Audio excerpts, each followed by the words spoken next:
મહાનગરપાલિકાની જે હાલત છે, હું અને તમે બી સુરતને નસે નસથી જોઈ રહ્યા છો. તમે સુરત જોયું છે, મેં બદ સુરત પણ જોયું છે, સુરત પણ હવે જે બદ સુરતનો જે ચહેરો બદ સુરત જઈ રહ્યો મનોજભાઈ એ હું જોઈ રહ્યો. મનોજભાઈ સુરતમાં રોજ સાંભળો મનોજભાઈ, તમારા શહેરના નેતાઓ તો બહુ બધા બોલકા નથી.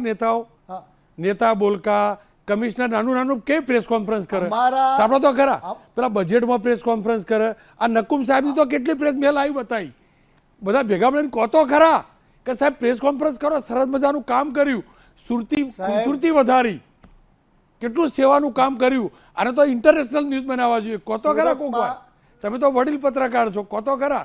એકાદી પત્રકાર પરિષદ કરો તો આ મેયર સાહેબ ને કહો, ડેપ્યુટી મેયર ને કહો તો ખરા સાહેબ. અરે ભાઈ, અમારા ડેપ્યુટી મેયરનું શું કહેવાનું યાર, બિચારીને કંઈ ખબર ના પડે, એને શું ખ્યાલ હોય. સુરતમાં પોસ્ટિંગ માટે એવું કહેવાય છે જેના પુરાવા નહીં હોય, ભ્રષ્ટાચારના પુરાવા નહીં હોય, જેને પકડવાનો હોય એના જ પુરાવા હોય. સુરતમાં પોસ્ટિંગ માટે એવું કહેવાય છે કે લાખો રૂપિયા ખર્ચીને લોકો સુરતમાં પોસ્ટિંગ મેળવે છે. સુરતના દરેક આ સ્ટેટ મોનિટરિંગ ફંડ વાળા જે છે, સ્કોડ છે, એ શું કામ રેડ કરે છે? શા માટે રેડ કરે છે? જ્યારે વાંકું પડે છે ને ત્યારે રેડ કરે છે.